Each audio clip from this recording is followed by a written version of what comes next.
Hi friends, ఎలా ఉన్నారు? నేను మీ రాజా కవిత. బాగున్నారా? ప్లీజ్ ఈ వీడియో నచ్చితే లైక్ చేసి లాస్ట్ వరకు చూడండి. వచ్చి విజయవాడ కృష్ణానగర్ అండి. విజయవాడ వచ్చి మేము భద్రాచలం బస్సు ఎక్కాం ఫ్రెండ్స్. అక్కడికి వెళ్ళేసరికి 11:30 అయింది. 11:30 అయితే ఫస్ట్ గోదావరి దగ్గరికి వెళ్ళాము. అక్కడ దీపం పెట్టేసి మునిగేసి, అంటే ఇది గోదావరిలో మునిగి అప్పుడు దర్శనానికి వెళ్ళాలంట. మేమైతే మునిగేసి దర్శనానికి వెళ్ళాము. దర్శనానికి వెళ్ళేసరికి 12:30 అలా అయింది ఫ్రెండ్స్. అరగంట పట్టింది దర్శనానికి. లోనికి అయితే ఫోన్ అలో చేయలేదు, కానీ మేము దర్శనం చేసుకొని బయటకు వచ్చేసరికి 1 అలా అయింది.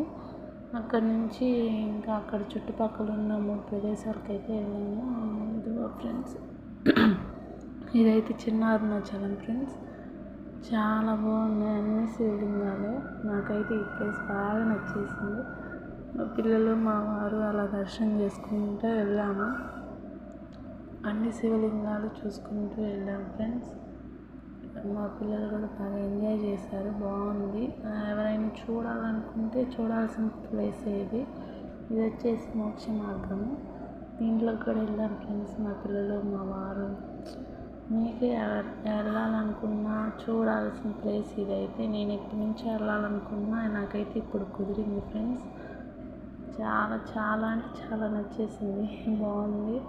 అలా మా ఫ్యామిలీ అంతా చూసుకొని వచ్చేసాము. ఇక్కడైతే ఇంకోటి ఉంది, అది అద్దాల మేడంట. ఇదిగో ఫ్రెండ్స్, ఇదేను. ఇక్కడైతే వెంకటేశ్వర స్వామి విగ్రహం చిన్న గోపురం లాగుంది. బాగుంది. మన ఫేస్లో మనకి మొత్తం కానిస్తుంది. బాగుంది ఫ్రెండ్స్. ఇది నాకు బాగా నచ్చింది. ఇది కూడా అక్కడి నుంచి దర్శనం చేసుకుని అలా బయటకు వచ్చేసి ఇంకొంచెం ముందుకు వెళ్తే అక్కడ కొంచెం ఇదిగో చిన్న అరుణాచలం ఇదే విగ్రహం.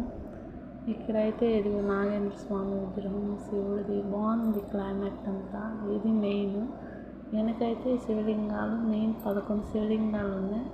వీటికైతే వెళ్తా మేము అభిషేకం చేసుకుంటా వెళ్ళాం ఫ్రెండ్స్.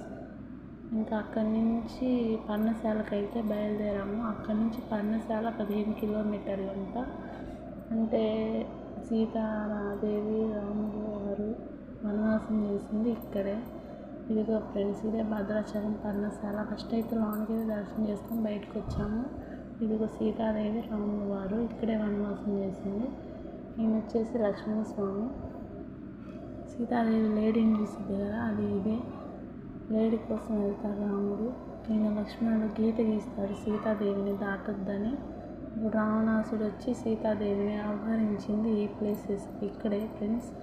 ఇదే ఫ్రెండ్స్, చూసారు కదా వీడియో. అలా చూసుకుంటూ బయటకు వచ్చాము మేము. బయటకు వచ్చేసి కావాల్సినవి తీసుకునేసి ఇంకా అయితే వచ్చేసాం ఫ్రెండ్స్. ఇది ఎలా ఉందో ప్లీజ్ ఈ వీడియో నచ్చితే లైక్ చేయి, కామెంట్